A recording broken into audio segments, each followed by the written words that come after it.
Getting ready. I'm so glad that happened now. I set random alarms and I always forget that I set them. All right, here we go. Doing the countdown in 5, 4, 3, 2, 1.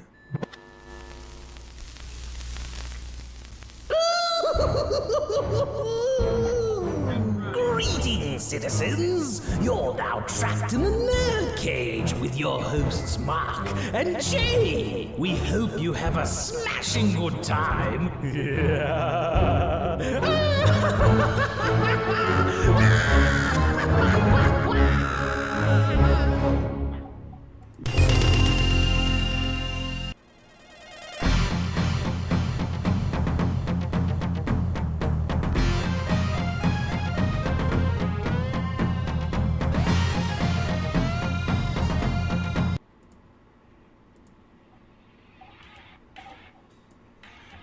Yes, here we go. Hello and welcome. That's right, you're trapped in NerdCage Live. This ain't just a reaction show, but a debate show and a live discussion on everything that makes people like you and I tick. So thank you for joining us tonight. I am your co-host, Jay St. G, coming to you live from Syracuse, New York. And Mark had a family emergency and could not make it tonight.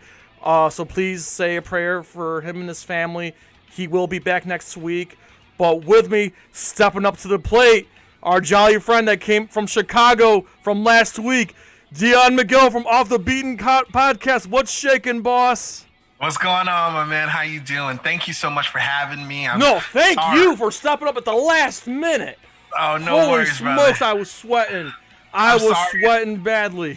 Oh, no worries. I'm so sorry it's without Mark, of course. Yeah, but, I know. Anything I could ever do, like I said last time, anything I could ever do to help you guys out, I'm down. Man, this has been just a terrific help. So like I said, we could. Thank you. I was in the dilemma. I'm like, I can't cancel, but I can't go solo, man. And then, I'm so glad we did that guest show last week. Wow. Oh, this is perfect. Yeah, no, I'm glad I could fill in. Absolutely. All right, we got a couple of people in here already. Tristan Nowak, hey, what's going on, man? Thanks for coming in. So yes, just a friendly reminder to everyone in case you didn't see. Yes, Danny Pacina, the original Johnny Cage, the original Scorpion, Sub-Zero, and Reptile, helped co-create Mortal Kombat, will be on the show 1 week from tonight. Oh, very cool. Very excited. Very cool. Childhood dream come true. I cannot believe Master Pacina is going to be on NerdCage Live doing the Q&A. Oh my goodness gracious, it's gonna be bananas, man. Yes. I can't wait to tune in. I'm gonna tune in like every week. I'm nervous, but again, childhood dream come true. It's gonna be insane, man. It's just wow. I can't believe he agreed to do it. Honestly. Oh, it's gonna be great. Yeah. When you messaged me, I was actually just getting ready to cook dinner, and I was gonna listen. So I was like, I'm not really doing anything. Oh yeah, I'm glad this worked out, man. I really am. So anyway, we have I just wanted to touch base on a few things. So the topics that I was planning on talking about anyway before we kind of like open up to the floor here. Scotty Bannock, not Chicago, New York this time. Yes. see, I make the broadcast better. I don't make the same mistake twice. At least I try not to. I wish Chicago was in New York. I wish New York State had New York City and Chicago. What? Oh, that would be it. That would be lit. Yes. You go thin crust, thick crust. It'd be awesome. Always thin though. At least for me, I like the thin. Oh, okay. So tell me, have you ever been to Syracuse? Have you ever been upstate or even New York City? I've been to Buffalo and I've been to Manhattan. That's it. Oh, okay. That's actually the two places I've been to. Yeah. Yeah, we got some Buffalo natives that watch the show, so yeah. No, Buffalo, man, the Wings. Oh, I mean, obviously legendary. Yes, Anchor Bar. Shout out to Anchor Bar. Oh, is that the spot to go to? Yes. Okay. Anchor Bar's the spot to go to. Absolutely. Oh, absolutely. I gotta make a note of that for sure. Shout out to Fallen One Gaming. Nothing can stop NerdCage. That's damn right, man. We appreciate you, Fallen One Gaming. You've helped us out a lot, and he's also our official moderator, so we're happy to have him on every week. Oh, fabulous. So anyway, I did manage to see a movie. Now, Dion, do you have HBO Max? Yeah, well, I have access. That's what I'm putting. Okay. So HBO Max last week just released a brand new movie with my man Seth Rogen. Oh yeah, you mentioned this one. Yes, American Pickle. Oh, okay, I gotta hear about this. Okay, so the premise of this movie is for the first time ever, we see Seth Rogen play double role. So he plays so in the early 1900s, he plays a Jewish immigrant who got a job at a pickle factory in Brooklyn, New York, and he has an unfortunate accident and falls into a bin full of pickles, and he ends up, and they shut the lid on him, and he's ended up preserved for 100 years, and wakes up like Rip Van Winkle wakes up in modern time. And to come to find out, he has his great grandson is still alive in Brooklyn. Okay. Yeah, it's a lot of fun. I really enjoyed the movie. So it's cool seeing. So here's the dynamic: is Seth Rogen, the grandfather, the immigrant, was a very, very, very hard-working man that appreciates the small things in life, and he has a strong work ethic, and is very, very, very, very Jewish and very, very religious. And meanwhile, his grandson, no wife, no kids, not really religious, doesn't really have a good work ethic, so they end up embracing each other, but they end up kind of like competing with one another because of their work ethics. So. Oh, interesting. Yeah, it's actually a lot of fun, and my mother, we watched it together, and one thing I missed, before COVID started, my mother and we would go to the movies every Thursday night. Because, oh, nice. Here's the thing: my mother took me to a lot of movies as a kid. Now that I have Movie Pass, I get to go for free. So I take my mother to the movies now. Oh, that's perfect. Absolutely. Yeah. That's so cool. So now that we can't go to the movies, I invited my mom to watch this movie, and she really enjoyed it, and it was cool. funny. Yeah, I really liked it. I recommend it to anyone. But I will say this: did you ever see this movie called Long Shot? Yes, with when he's the political campaign Yes, the political writer. Yes, absolutely. Yes. That one was better. I like Long Shot better, and here's why. As great as Seth Rogen is, Seth Rogen needs a co-star to bounce off of. Kind of like how I need you and I need Marq to bounce off. Seth Rogen, I mean, as great as to see him play dual roles, but he needs that. That Paul Rudd or that James Franco or that O'Shea Jackson Jr. He needs that co-star, or he needs those co-stars with him to, it just adds that dynamic. So this time he didn't really have that equal co-star this time. Oh yeah, absolutely. Yeah. Oh, that's interesting. I think he's a good actor. Like in Long Shot, there's a couple scenes there that are like he has a good ability to take a purely comedic situation. Everything's been comedic, and he has all these scenes where he's kind of like they're sad, or like the emotion shifts. Yeah. And you're like, oh, okay, like I still like it. All right, I dig it. And he's good at that, though, Yeah, But I like him in just about everything he's in. I mean, I loved 50-50, where Joseph Gordon-Levitt had cancer, and he had a 50-50 shot of making it past the surgery, and he played his best friend. I haven't seen that one yet. Oh, that one's got some emotional stuff in it, but he's great. Okay. Of course, 40-Year-Old Virgin, Knocked Up, Pineapple Express.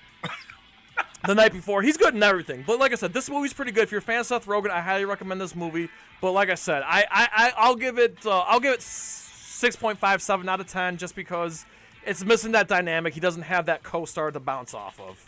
That's interesting. Well, now I know what I'm doing after this. So yes. I'm a Grubhub, and I'm gonna. Yeah, Scotty Bannock's Freaks and Geeks. I'm not gonna lie to you, I've never watched Freaks and Geeks. I remember the show, I never watched it. Oh my God! You never watched Freaks and Geeks? No. I didn't watch all of it. It's so great because very similar to you and Marq. I really like kind of digging, like digging into the backgrounds of things and kind of figuring out. And so Freaks and Geeks. So the guy who wrote Knocked Up. What's his? I can't even think of his name off the top of my head. Yeah, I know. Seth Goldberg, right? Is that his name? Yeah. But he ends up. He was the guy who wrote Freaks and Geeks. That. And then all those actors you kind of see now that are blowing up kind of in all these movies are all teenagers. Yeah. In this show that's hilarious. It's just super hilarious. It's still on Netflix, isn't it? Oh, I think so. I'll have to go back and watch it. Anybody in the chat, is it on Netflix still? Because that's a show that I know of the show, I just never came around to it. So. And I don't think it had a lot of seasons. Like I think like one or two, yeah. Right. It wasn't. It was one of those shows that was definitely ahead of its time. Yeah. So like people watching it were like, it's a little edgy, it's a little, it's a little cutting, and like, yeah, people were like, nah, I'm not into it. And I can only imagine all those actors were like, we're never going to have careers. Yeah. But yeah, I think, like I said, the first for me, it was 40-Year-Old Virgin as what that turned me on to Seth Rogen. I kind of latched onto him ever since. I feel like in the 80s it was Eddie Murphy. In the 90s you had Jim Carrey and Adam Sandler. I didn't like Adam Sandler, but Adam Sandler. And then this past decade and going forward, I think it's for me it's been Seth Rogen. Is the comedy go-to guy for me. Oh, absolutely. I could dig that. Yeah, he's like good. All his movies are good. They're all enjoyable. But yeah, anyone that's got HBO Max, please check it out. It's worth a watch. I mean, again, holding it to typical standards, it's not as good as those other films, but it's definitely worth a watch. I love that because if I was just flipping through, which I was just watching some movies on HBO Max the other, like I just discovered they got the house parties on there, and I was like, oh yes, classic kid and play, right? All right, I was like, done. but if I was swiping through and saw something that said like American Pickle, I'd be like, well, keep on going. Yeah, no, it's it's like I said, it's brand new. It literally just came out last Friday, so. Oh, that's excellent. And here's the thing, though, HBO Max needs more of these exclusive movies because they have the Snyder Cut coming out, but that's not gonna be till next year. So for the meantime, what other exclusives do they have? So they need more like exclusive movies. I'm talking. So I'm glad they finally got one. To keep us occupied till the Justice League Snyder Cut comes out. Oh, absolutely, very cool. Yeah. Okay, so speaking of in the realm of DC, last week we had a really, really fun Joker debate. It was good. Yes, so that's what I want to get to next here is I figured it'd be fun to talk about, after having our Joker debate last week, we know that there's been rumblings that the new Batman movies that are coming out, they want to build up to a new Joker. Yeah. So I figured why don't we make our picks? Who would be a great Joker? Who would you want as the next Joker? Chat, feel free to chime in on this one. I'm super intrigued to what people are gonna say because So do you want me to go first or you want to go first? I want you to go first for sure. Okay. So shout out to Cat F. Jay was right last week. Dion was wrong last week. Thank you. What is that? That's how they treat me. I'm a visitor. I saw a lot of people like pick Heath, and I went down swinging. Oh no! Shout out to Tristan Noack. He says Mark Hamill. Well, we're going by like live action Joker, but yes, Mark Hamill was a terrific Joker in the animated series and the animated movies. I don't know if I would like him as a live action though. Yeah, I don't know. I couldn't. I mean, it's just if we see him as a live action, everyone's going to say, "Hey, look, it's Luke Skywalker." It's right? Like the voice is great, but like reality, I would be like, I don't know about that. Oh, shout out to Fall One Gaming. He says Freaks and Geeks have moved to Amazon Prime Video. Thank you. So I will check that out. I got that too, right? So okay. So I have 3 picks for Jokers. Like I have 3 picks. First one, Willem Dafoe. Here's what I got my reasons. Did you see The Lighthouse? Yes. Okay, so obviously Pattinson's the next Batman. So seeing them two at The Lighthouse, how great would it be to see the two of them together again as Batman and Joker? Oh, I think it'll be great. Absolutely. My question: how old is Willem Dafoe though? He's gotta be in his 60s or like late 50s. I don't know. Yeah, that's probably like my only. Everyone, look at that. Everyone disagrees with me. Everyone's saying too old. The Joker's supposed to be older than Batman, though. Like anyway, right? Though. Yeah, I mean, look at Michael. Here's the thing, though. Look at Michael Keaton and Jack Nicholson. Jack Nicholson was almost 60. Michael Keaton was in his 30s when he played Batman. So that's my counter to everyone saying he's too old. Yeah, I think my only thought is that he might be a little little old to be ominous, because obviously, you know, this is gonna be a little bit more action based. That like I don't know how scary he's gonna be. I think he'd be really scary because like he was a great as Green Goblin, so he knows he can play the creep, you know. Oh, you got a good point there. Oh my goodness! Cat in the chat just jinxed my second pick. She jinxed your second pick. Yes, that's the one I like. Stanfield. What I like. That's my second pick. I know. Listen, I know it's a controversial pick because oh my God, a black Joker. Listen. Lakeith Stanfield. Okay. For those who don't know, he was Snoop Dogg in Straight Outta Compton, and he was the how do I put this appropriately? He was the one in Get Out that like snapped after he got the camera flash. Oh.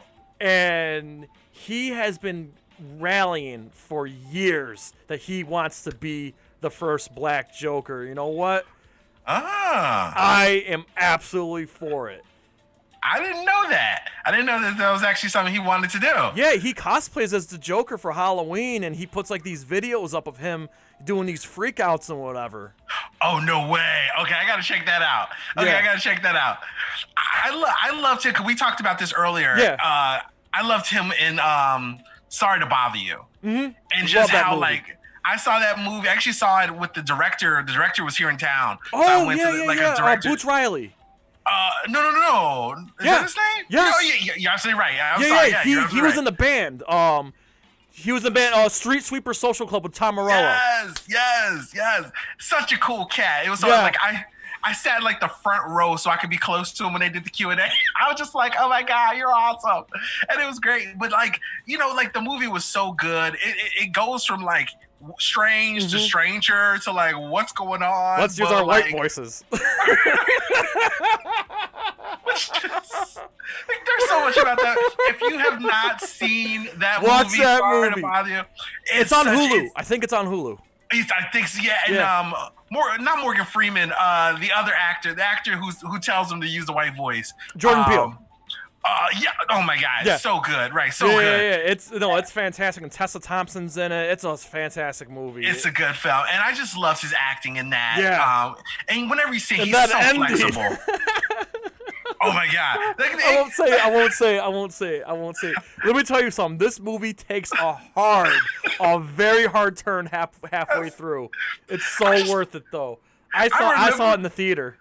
I remember thinking, like, having questions that I wanted to ask the director when it was done. Yeah. And when it was done, I remember just being like, I'm just gonna sit here. Like, I really don't know what to say. So tell me about how much did you tell me about Boots Riley, man?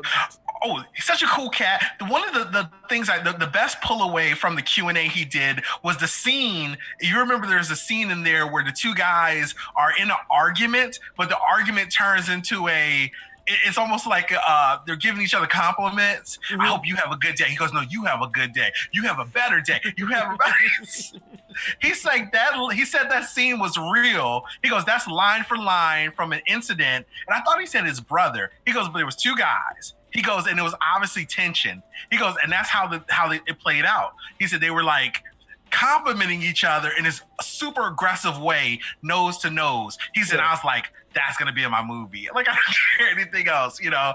And obviously, you know, such interesting perspectives, and you know, the movie explores so many topics. Yeah, social topics. Right, yeah. And so he talked about that and just, you know, his perspectives. Yeah, because he's a political rapper, so he's which I had I didn't know very little about him. Well, the only reason I knew about him is because of that band he was with, Tom Morello. They did like one or two albums, Street Sweepers. In fact, they came to Syracuse at a radio festival. I missed it though, but see, I would pay money to see that. Yeah, no, it was a flash in the pan, man. If they toured once, if you didn't catch them, I don't think they're gonna bring that back. I mean, he's got his movie career now. Tom Morello's got other things going on.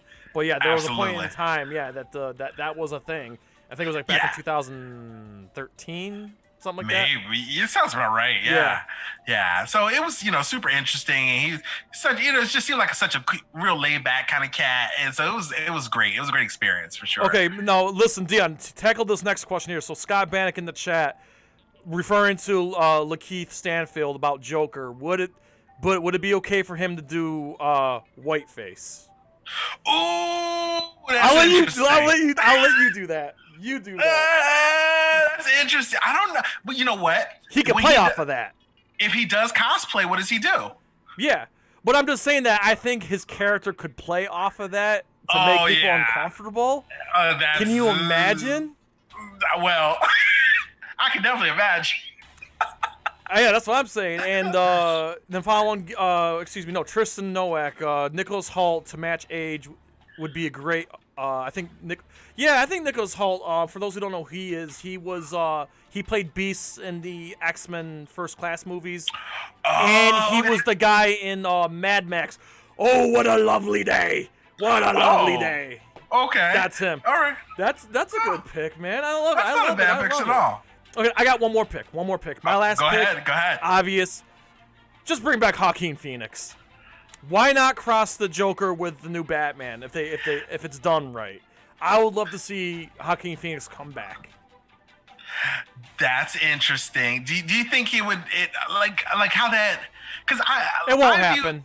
I view those movies being so kind of just like almost like different types of cooking. Like the seasoning is so different.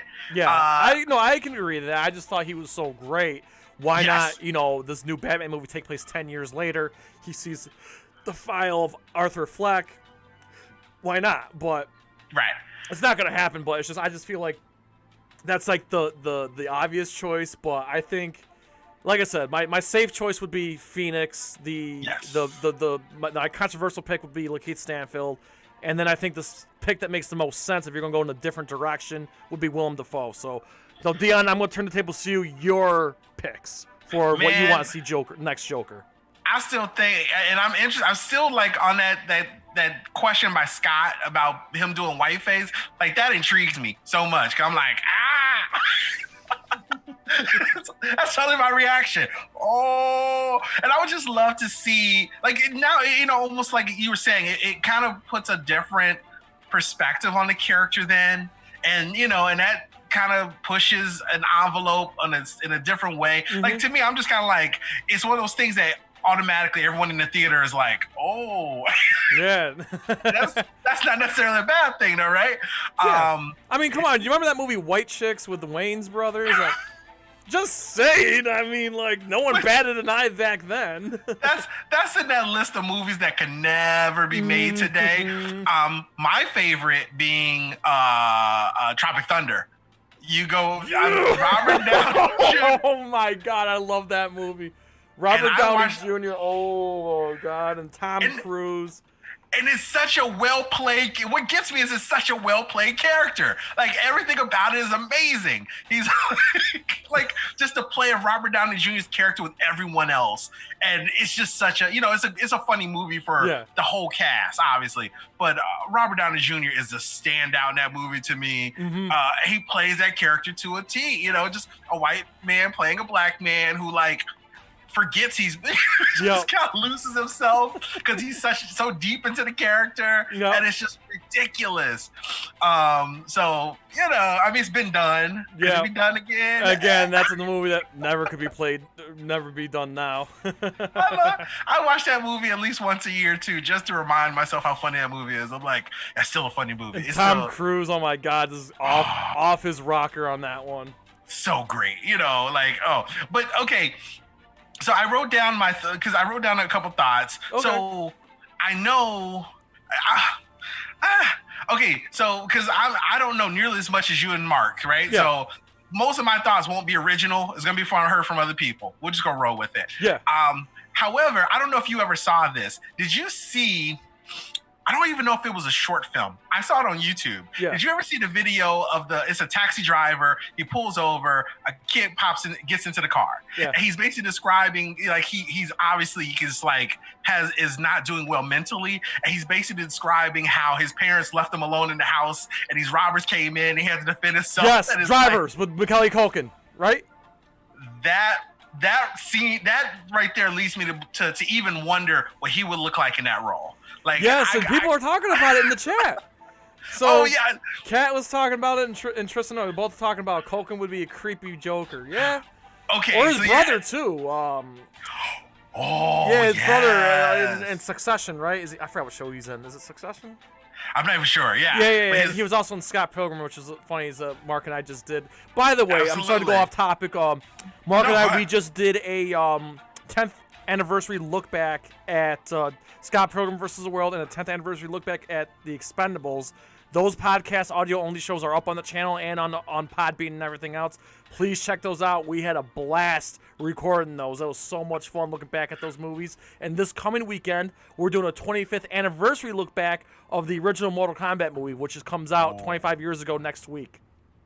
I think it was on Facebook. I commented to Marq. I was like, yeah, I haven't listened to those episodes. What I said, I haven't listened to that episode because I've actually never seen Scott Pilgrim. And then I said, Ed, okay, look. It's on Netflix. It's on Netflix. Oh, is it? And yes. I said, okay, the cat's out the bag. I haven't seen Expendables either.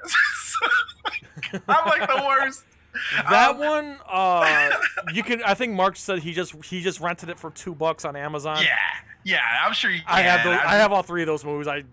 I'm sucker for action movies, and I love those movies. So I feel like I saw a third of it, and something happened, and I just never finished it. So I gotta check. And Scott Pilgrim is like a cult classic. I know. Yes, so exactly. It's a cult. It's definitely a cult classic. It's hella fun. Perfect nerd culture movie. Got action, your comics, your video games, all enrolled into one. Oh, now and it's just so funny about Scott Pilgrim is it's a loaded cast. They weren't famous then. For example, you got Chris Evans, you got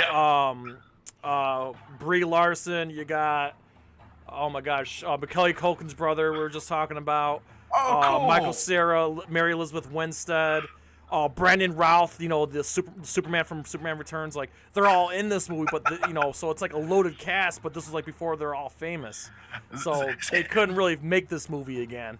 Oh, very cool. Okay. Yeah, I got to check that out. But I think Macaulay Culkin, just like from that, I would be interested to see how he would approach the character. I know I had read that originally, before even Heath Ledger, Adrian Brody was being considered for that role. Wow, that would have been interesting. And I love him. I just think he's definitely one of the best actors of his generation. Yeah, he's good. Have you ever seen the Spotlight? Yeah. Have you ever seen the film when he's in the? Because it was, I don't even know if it was in theaters. It was like a B movie. Mm-hmm. It was on Netflix for a while when he's in the prison. It's basically a movie about the prison experiment they did. Was it Princeton? When they basically take a bunch of people. And you said it's on Netflix?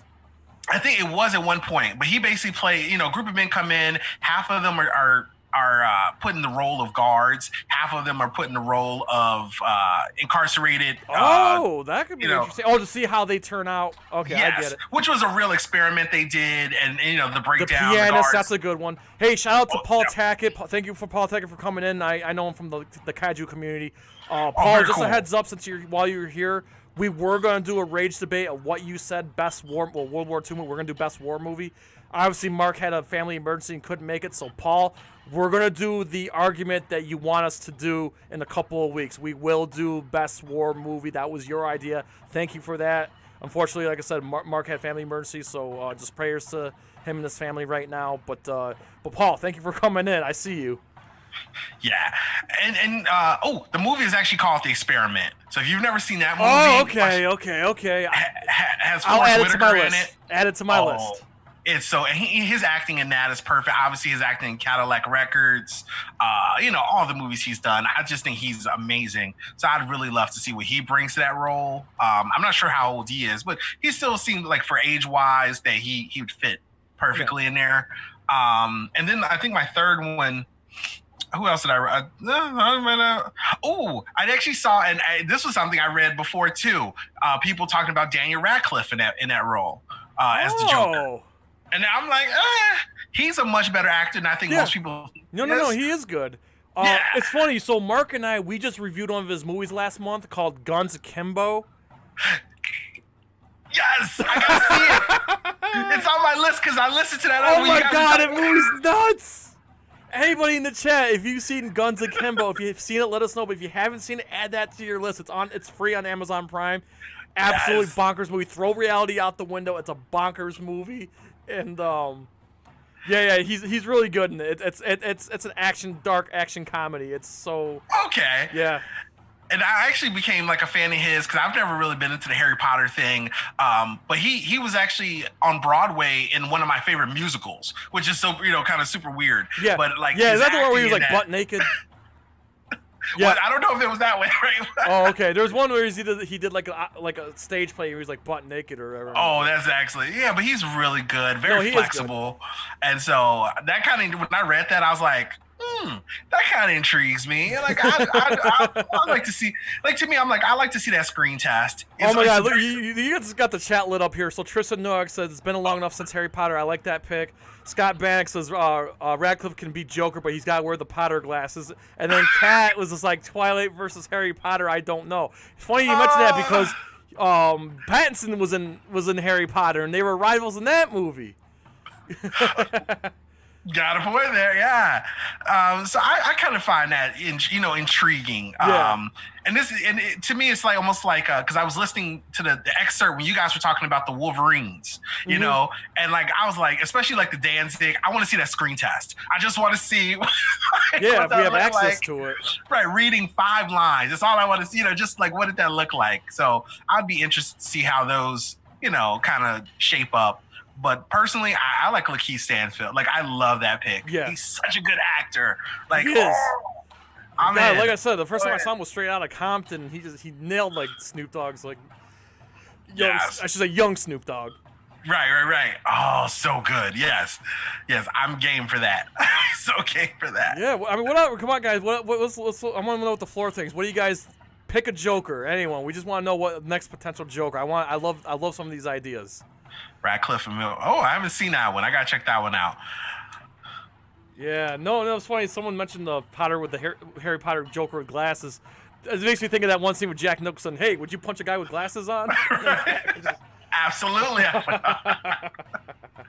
It's so great. Like looking back, even on that movie, like I mean, how much the Joker character in pop culture has changed. Yeah. Going like, I mean, he obviously was like, like homicidal, but so much comedy in it, and then going from that to Heath Ledger, where it's like much darker, still comedy, but much darker. Like it's interesting. All right, Scott. Now you're just being a troll, man. He says Jackie Chan. No, Jackie. No. I mean, I don't know. What am I to say? Okay. So we made our picks for the Jokers. We want to know. Anyone in the chat, let us know what you picked for the Joker. So listen, Dion. For weeks, I know I've been pulling your leg about a certain TV show on Amazon Prime. Yes. Thank you. All I can say is thank you. Thank you so much. Yes. So what I'm referring to is The Boys. The one I'm preaching on this channel, the one I'm preaching to all the other channels, the one I'm preaching to all my friends, all my family on Facebook and Twitter. The Boys. And finally, Dion just caved in. Oh my gosh. And you watched the whole thing from what I understand. In like 3 days. Yes. It was fast. I was like, how many? I remember watching episode 7, and I'm like, oh, is it like 10 episodes? And it's 8. And I was 8. Like, oh. Yeah. It's a fast, very, very fast watch. It's that show, man. I mean, I've been singing because I watched it right after watching Umbrella Academy. So similar topic matter, but just so different. Mm-hmm. And I love like that first episode because it starts. It sets it up like you're like, okay, what's going on? Like, what's going on? Not so much spoiler, but when the girlfriend dies. Yes, and up to that point, right? It's like everything's like, oh, hi, and you're like, what's going on? I remember, like, I laughed, and I'm like, oh my God, was I supposed to laugh at that part? No, but I laughed. There's not supposed to be any laugh. I was just like, oh my God, did that just happen? Oh, it was so great. And the effects, like they're subtle. The production of this show, this is not like a show. It's like watching a movie. Yes. It's like high quality, like the filming, the lens, what they use, the filter lens, and the special effects, and the gore, and the nudity, and everything else. Like, this is like movie quality stuff. Oh my God. Yeah, so the death scene was the one thing that I was like, oh, this is a different type of show. Yeah. And then Seth Rogen produces that show. Oh, I had no idea. What's so funny? I'm one of the people who don't even read like half of that. So oh, that's awesome. You know, Yeah, like Seth Rogen produces that show. oh, that's amazing. So that's why you hear a lot of those quirky lines and stuff. Is because of Seth Rogen. Oh, I'm sure. And then later, a couple scenes later, you have like your full frontal nudity, and I was like, oh, oh, okay. You know, I know. There's nudity for the guys and the ladies. Just saying. Yeah, it's Just so so that's anyone such a. Yep. Interesting show. It's gritty in a very but not like in an interesting way. Just the character, the acting is good, and you don't know what's really going on because no one's really being honest. Yeah. And that's what I really like any kind of show or movie that has that aspect to it. I'm always intrigued. You don't know what's going on because no one's being honest. And so you're just like, oh, okay. Because, and like, not to spoil anything, right? But you're told that one of the leader of Homelander. the Seven is a very nice person, right? You're He's told that. Dude, that's what I love about this show. So listen, I won't go into too much spoiler territory. So basically the premise of the show is in a satire world where superheroes are a thing and they're run by corporations, they have a public image and this and that. So behind closed doors they're monsters, all of them, for the most part. And Homelander, who's basically a parody of like Captain America and Superman. Yep. Homelander, talk about, my God, how someone can go from like this gleeful guy to like a homicidal maniac. And like that, like he just switches, like change from point A to point B like that, and that's what makes the show so great because he's scary. Yeah, he doesn't in public he's not, but behind closed doors he's the scariest thing ever. And that's what makes it, and it's so interesting because like I'm not really one to really dig into like some people. I usually tend to wait and go read someone else who's dug into like the underlying, this is an analogy of society, and this is the exploration of all these different topics. But it definitely does put this great kind of spotlight on on capitalism and corporatization, right? Because once the superheroes have been co-opted by these corporations, the corruption that we normally think of being part of a corporation just filters down to them, and it's, oh my God, so intriguing. Like, I could sit through a movie of this. Like, I was like, we can go ahead and make this a full feature. And can we just say that, but episode 3 has like one of the best on-screen deaths I've ever watched. Oh my God! Yeah, once again, well, you're just reminded, like, Amazon is going hard in the paint. Oh my God, dude! They're not playing any games. What a way to go out! It's not, not to say how the death happens. It's not. You'll know it when you see it. For those who haven't seen it, you'll know it when you see it. It's that's what Jay was talking about. Okay. The killer doesn't even know that she's killed somebody. She's like, oh, what happened? And she's like, oh no, I gotta hide, this is ridiculous. So ridiculous. Oh God. I'm so glad, and I have to say though, I'm so glad I did not watch it prior to when I did, because now I only have to wait like 2 weeks. I know, that's what you lucky bastards. Like, for those who just discovered the show, you only got like 3 weeks to, like, not even 3 weeks to wait now. When I've been watching, like, from day one, I've waited more than a year. It's killed me. But I'm going to rewatch the weekend before. I'm going to rewatch all 8 episodes again. Yes. Just to have it, like, fresh in my mind, I might even rewatch it again because it's such a good show. Yeah. And I know me and Mark had talked about this on my podcast. It definitely reminded me of Brightburn. And it just I've never seen Brightburn, but I know of it. Evil Superman, basically. Yeah. So are you familiar with the ending of Brightburn? No. I won't. So just to not to say how it is. Right, spoiler. But Brightburn definitely sets up a premise for other movies. For future, it sets up a very strong premise for sequels, and this definitely reminded me of that because it definitely plays in a way like and in the comments, Kat had kind of said this, right? The corporatization of superheroes, but also the celebrity, because it's one of those things I think we deal with politicians. You can take the nicest person in the world. But the minute you give them $1 million and put their face everywhere, do they stay a nice person? Like, is it, and one thing I always talk about and struggle with is it inevitable that when you make someone an uber celebrity, that they can the human psyche even take it? Coming from Chicago, Kanye West comes to mind. Yeah. You know what I'm saying? And if you know kind of his history, he's been an amazing talent since he was a child. You know what I'm saying? And people have always told him, you're going to be amazing and you're going to be great. Can the human psyche take that? Is it just eventually you're like, Yeah, and now we're all kind of worried about his mental health now, too. Right. I'm the greatest in the world, which he says all the time. Yeah. I'm God. I'm the greatest in the world. Like, whoa. Hey, tone it down, buddy. Shout out to Paul Tackett. Okay, so according to Paul, he says that Mark Hamill says that he has Heath Ledger's the best Joker. Okay. Ooh, that's interesting. Yeah, Man. it is interesting. I like hearing other guys who portrayed the Joker say, who their picks were. I don't know if you saw. And shout out to Kat. She says, I love that scene. Oh, yep, I know what she's talking about that death scene. Now, back on The Boys, man. I'm going to have to say, it's pretty much out there, but my favorite line, my favorite one-liner, that's fucking diabolical. I just added that. I mean, I just added diabolical to like my vocabulary thanks to that show. Yes. There's so many great one-liners.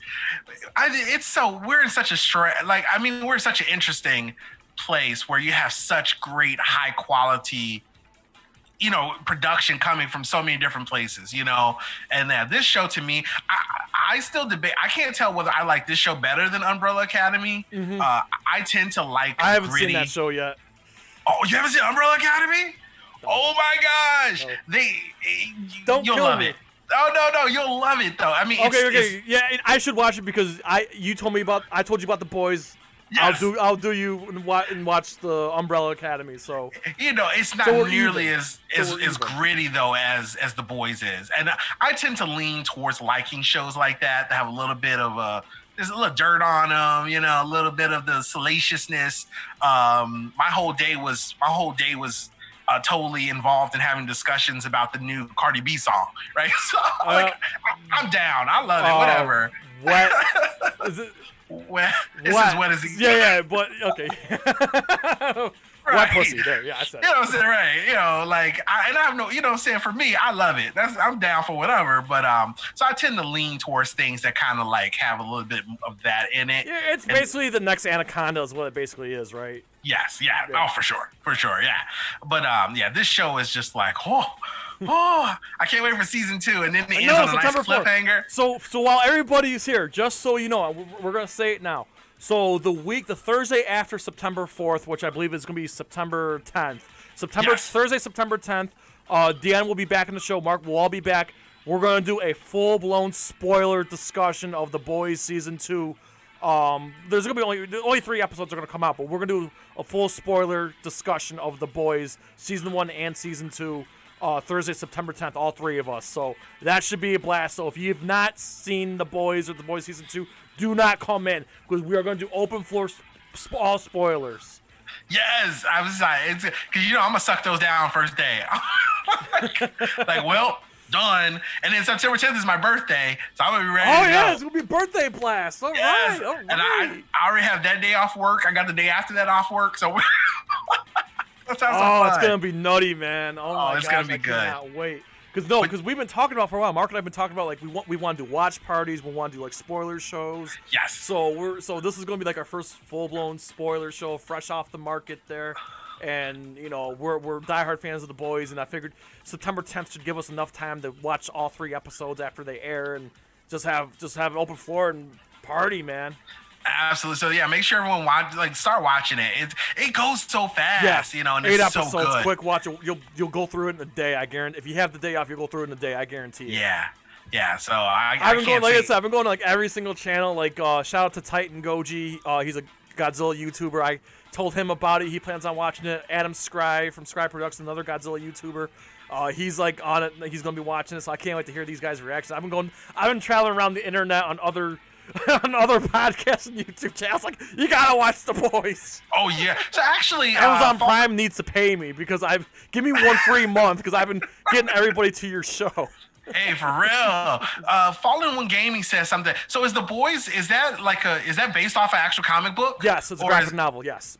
Oh, so is it DC related? No, or no. Okay. It's an indie label. Okay, all right. Because I'm so determined. I won't be able to wait. I'm gonna definitely read Umbrella. You know, like I want to go back and read the whole thing, but I've already been looking like where to buy. You know, mail order the Umbrella Academy comics and such.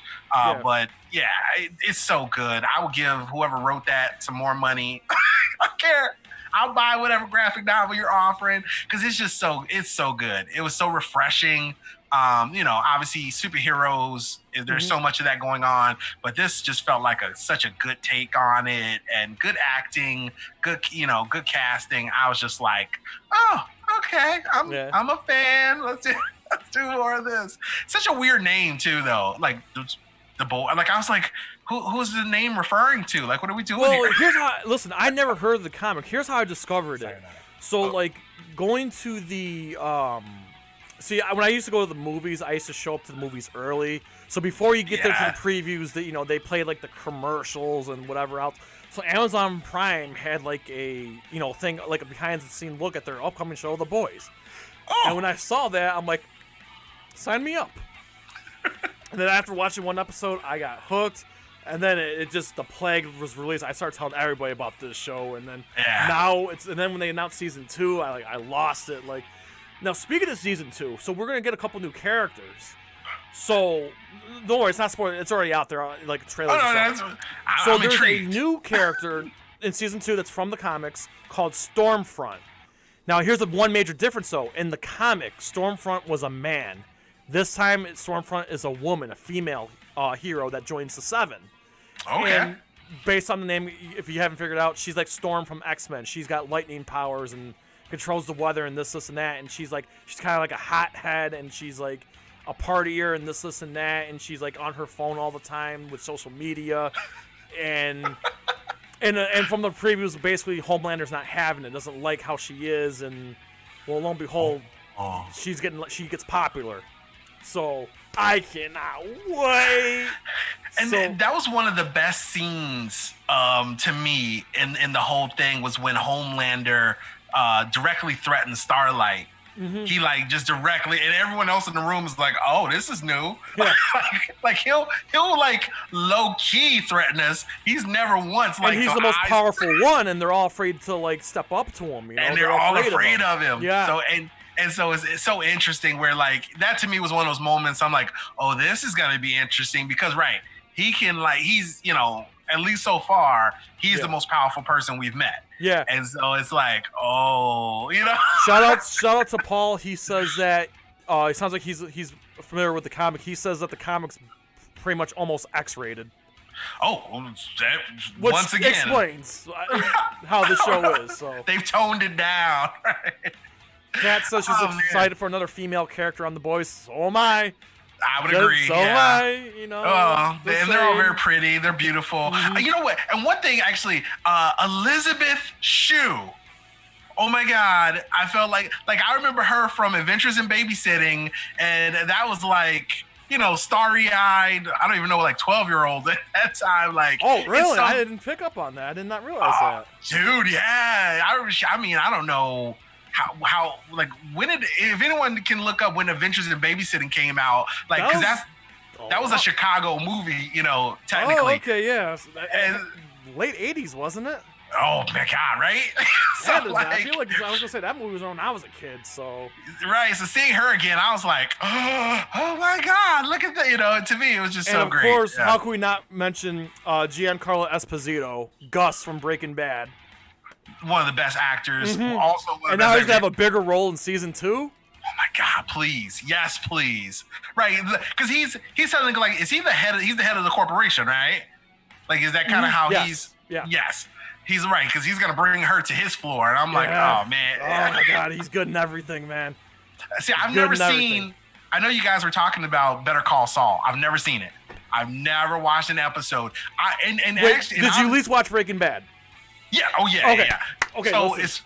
So here's the thing. Yeah. I probably watched the whole series of Breaking Bad in like 2 weeks. Like I went through. That happens.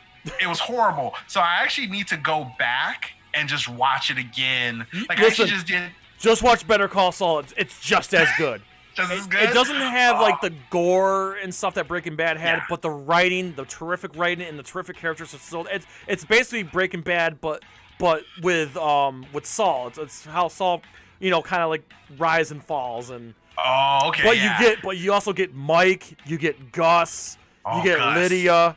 They're all back in this show. Such a great character. Yeah. That dude is that's one of those people I would love to meet. Just sit and Yes. talk with. Be like, hope he's a nice person. And be Yeah, you're talking about Bob Odenkirk?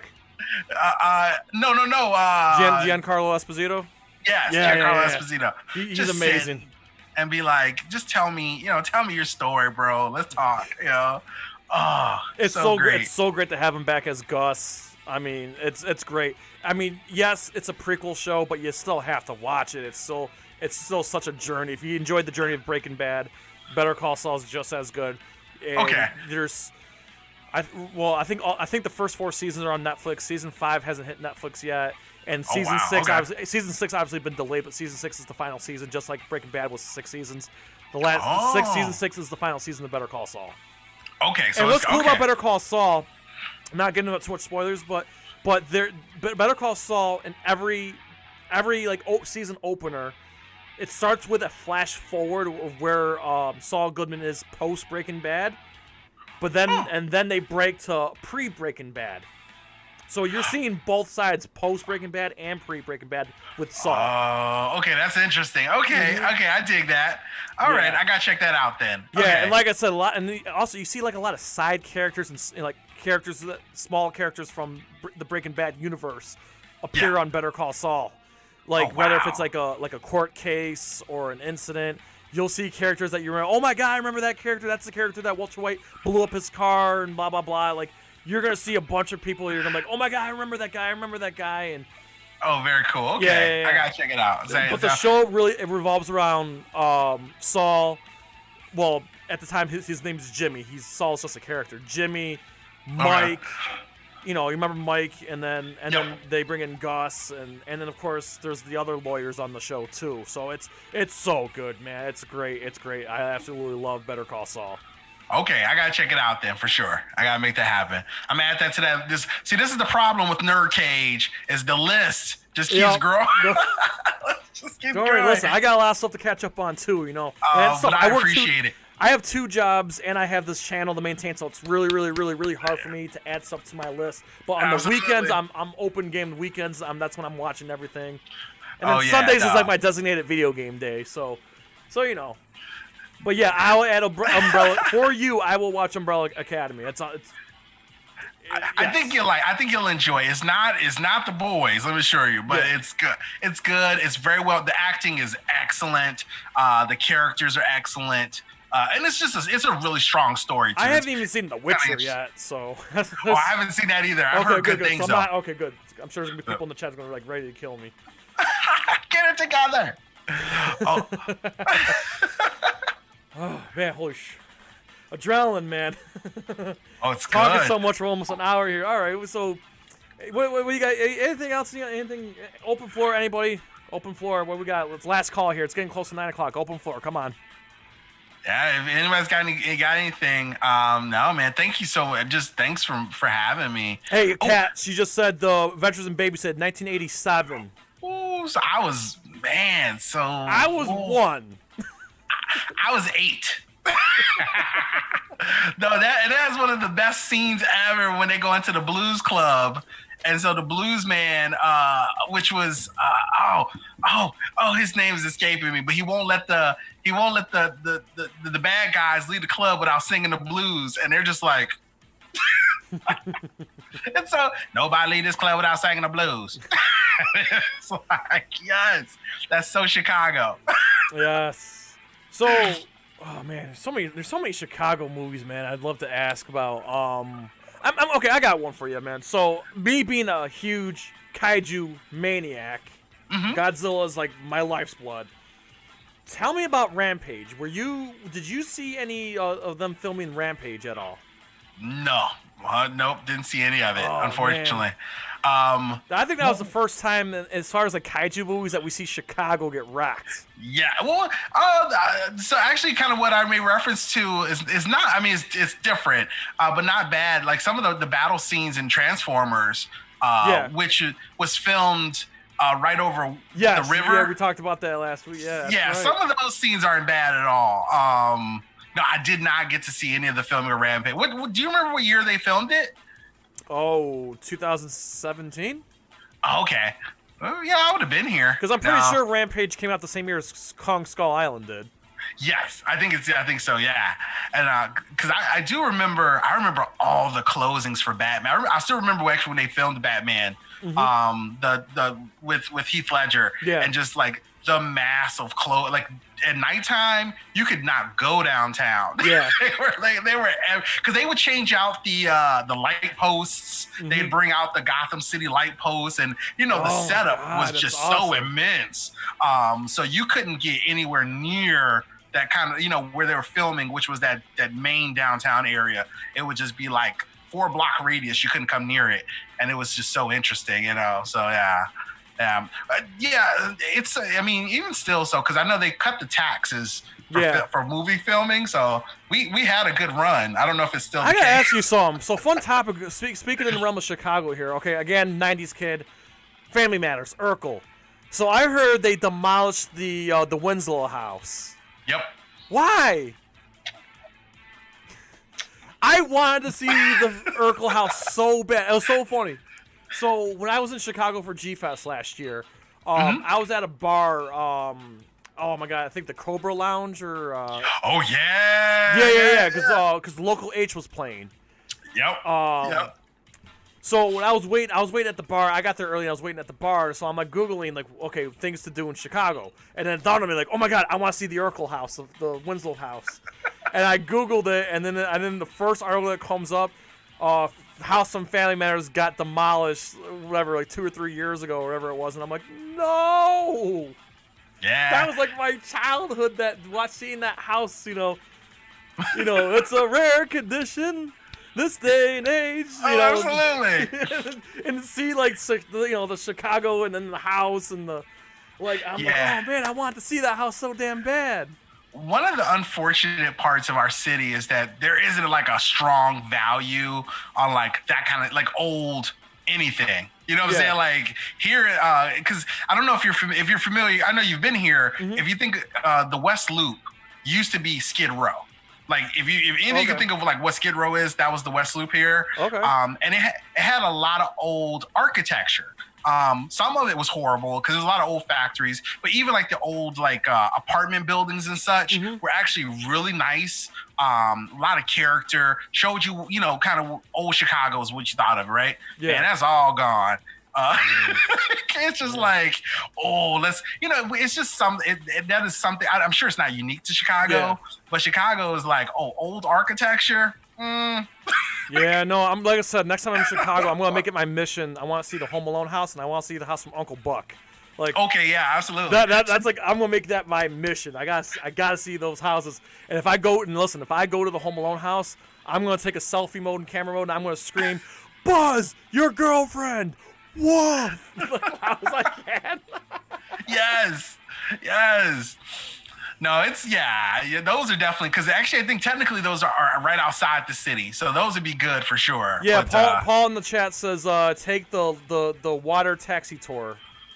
Oh yeah, the excellent, okay. One of the best, they say, one of the best in the nation, I hear. Really? Yeah, for sure, yeah. Oh man, yeah, and then Kat just says that they still film Chicago Fire and Chicago PD.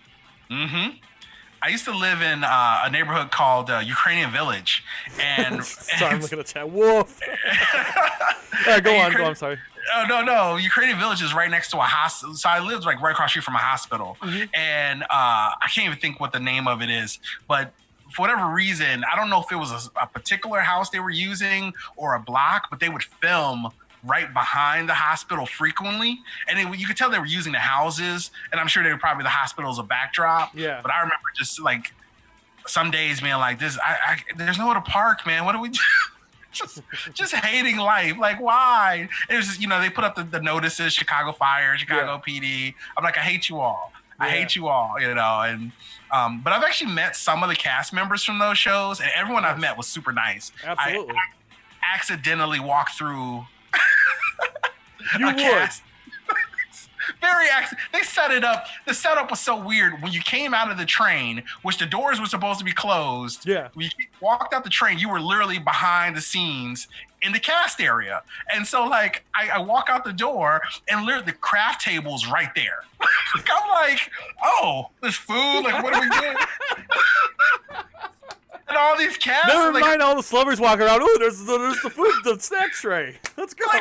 Like this is so, and like the cast members were there, like, like someone wearing fireman's uniform, whatever. And I'm just standing there like, oh, this is so wild. So, like, hey guys, they were like, hey, and I'm like, I'm not supposed to be here. Just want to say hello, like real quick, and got out before I got arrested. But I was just like, that's not my fault. It was your fault. So I just act like it didn't happen. The thing is, like, there's supposed to be like security walking around, making sure no one accidentally walks on set. Like, for example, like over in New York City, like if you go to New York City, there's bound to be someone filming somewhere, and they only have security standing there. Do not walk through here. Walk around. Be like, hey, I want to be in the movie though. No, walk around. Like, okay. Right. But there's supposed to be people on set to make sure that no one actually walks on set, It was so strange. And then they were filming like a car wreck scene, so it was smoke. And like I said, Ferris Bueller's Day Off. I'm sorry, I just see it in the chat there. Oh, the second best Chicago movie. Best is always going to be Blues Brothers, obviously. Yes. That's it. No discussion. And actually, I live in a neighborhood where the Nazi scene was filmed. That's like walking distance from my place. Oh wow. Yeah, that's Jackson Park. That's like 4 blocks away. So yeah, that's good stuff. And yeah, the John Hughes movies. Yep. Yeah, John Hughes. Yep. Yes, I hope he's resting in peace. That man did a lot. He brought this city into spotlight so many times. He didn't know what to do with himself. Basically, everybody here is childhood, basically. Oh my gosh. Coming to age films. And my favorite John Hughes film is probably one of his most underrated, and that's Curly Sue. I have that movie on DVD. I love that movie. With I love a lot of his movies, but for me, not necessarily my favorite, I have the big shout out Beethoven. I own a St. Bernard, so. Yes. He's not here right now. Long story short, my St. Bernard, me, my ex-girlfriend, we share custody of him, and I don't have him right now. But okay. But we kind of like a divorce, like a child in divorce. We share the dog. So. Oh, it happens. That definitely happens. We've all, not all of us have been there, but some of us have been. Yeah. Okay. Look, it looks like we've been over an hour, man. And man, my jaws are killing me from smiling and laughing. So I guess we will end it on the high note here. So before we go, so Dion, just let everybody in the chat know about your show. I'll give you the floor for a few minutes here. Just let them know about Off the Beaten Podcast and all, where they can find you and all that good stuff. Yeah, just so I do a show called Off the Beaten Podcast. It was so great. I was actually on a different podcast recently, and I love the way she described it. She goes, your show is basically a love letter to Chicago. And I was like, I'm stealing it. Look for this logo here, the one that's flashing right now. I'm like, I'm still in that. But yeah, I talk, about Chicago to Chicago people, just kind of, about everything going on. We talk about topics that are going on everywhere that affect everyone outside the city as well, but it definitely has a local focus. So just to me, it's a counterpoint to what you'll hear oftentimes, because we do have issues. I acknowledge that all the time, but there's so much beauty and just so many amazing things that go on here, that happen here, that people need to hear about that too. You are the voice of the people. Listen, you're not just the voice of the people for Chicago. You're the voice of the people for everybody. Even if you're not Chicago native, man, you still have to listen to this show. It's so great. I just listened to your commencement speech. It was touching. It was awesome. I really do. I'm enjoying your channel, your podcast a lot, man. So, I'm so grateful that you've come on the show, and I found something else to add to my, subscribe to, other channels to subscribe to. I love listening to your show, man. You're fantastic. I feel like you're speaking to me, and when I listen to you, you're speaking to me. So it's nice to hear your voice while I'm working. I get to listen to you. Thank you, my man. I appreciate that so much. Thank you so much. So yes, I appreciate please, you. so everybody there, please subscribe to his channel or find him on Podbean and all that. It's, like I said, fantastic content. It's not necessarily, it's different from NerdCage. This is, like I said, he's the voice of the people, and the beauty of Chicago, man. You gotta listen to it. It's great stuff. And especially for your listeners, I actually had Marq on my show, so definitely check out that episode. Oh yeah, we actually talk about Superman, so that was really interesting. I'm definitely gonna have Jay on there down the road for sure. Yeah. So yes, definitely check it out if you get a chance. Yes. And of course, I'm going to take my minute here to just remind everybody this might be like my YouTube career defining moment right here. But yes, Master Pacina is going to be on our show next week. Whoops, let me move the, hold on here. There we go. So yes, Danny Pacina, the original Johnny Cage, the original Scorpion, the original Sub-Zero, is gonna be on this show right where Dion is standing right now, and I'm gonna open up the floor to everybody to ask him questions. And if you have any questions for Master Pacina, please at me on Twitter or something, or hit us up. If you can't make it and you just want to ask us questions on behalf for you, we will be happy to do so. We're so happy, we're so proud to have Master Pacina on the show. Marq was a student of his. And I'm a diehard Mortal Kombat fan, so we're going to be looking forward to be talking about Mortal Kombat. We're going to be talking about martial arts. We're going to be talking about movies and everything else. It's going to be an absolute blast, and like I said, a childhood dream come true, and speaks everything nerd culture. Wow, we're so excited. Marq will be back. We'll be back in full force, and we really encourage everyone to be there. It's just gonna be a blast. It's gonna be next Thursday, 8 o'clock, same time, same channel. Master Pacina, like, wow, we cannot wait. We're stoked. And just real quick, can you, like, I love Marq to death. Can you imagine him hitting somebody? Like, Jesus. Whenever, like, when you said that, like, he was Marq was a student of his, I'm like, oh, God. Yeah, Marq was a student of his, and Marq's a huge martial arts connoisseur, and so it's gonna be fun. I can't wait to hear Pacina's stories about Marq training Marq. I'm looking forward to that. I want to know what Marq was good at and what Marq was bad at. So I'm sure Marq was good at hitting people. Oh yeah, dude. Marq's in shape, dude. And I can't imagine, like 20 years ago when he was working with Pacina, I can't imagine how he must have been back then, That makes my stomach hurt just thinking about it. Love you, Marq. We love you, brother. Yeah. Again, everyone, please listen. I won't go into detail, but prayer for Marq and his family. Okay, it's unfortunate. He lost someone close to him, and he couldn't be here. I at the last possible minute, I did not want to not do a show for you guys, and I didn't want to go solo. So Dion stepped up. So again, thank you. But we will be back in full force next week for sure. Like I said, I didn't want to let our fans down. The show had to go on some way, somehow, and we had a great turnout. So to everybody in the chat, thank you for real. Yes. Anything else you want to add, man?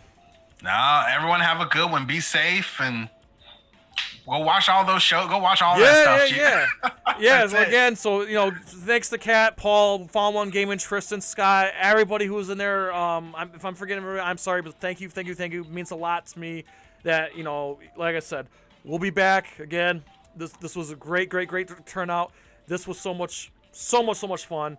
And I'm just gonna do my regular close here. So before we go, we ask you to pretty please like, comment, subscribe, ring that bell. We're so close to 100 subscribers. Please subscribe if you haven't already. If you know anyone, bring someone. We're so close to 100 subscribers. We need to hit 100 subscribers.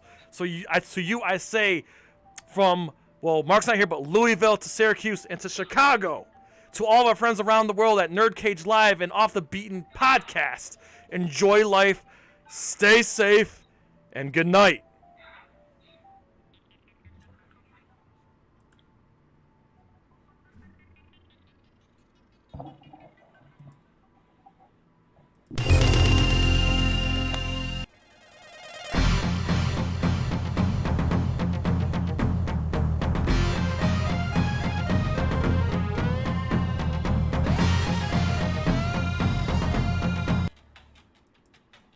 Ooh, trying to get out of the nerd cage, are ya?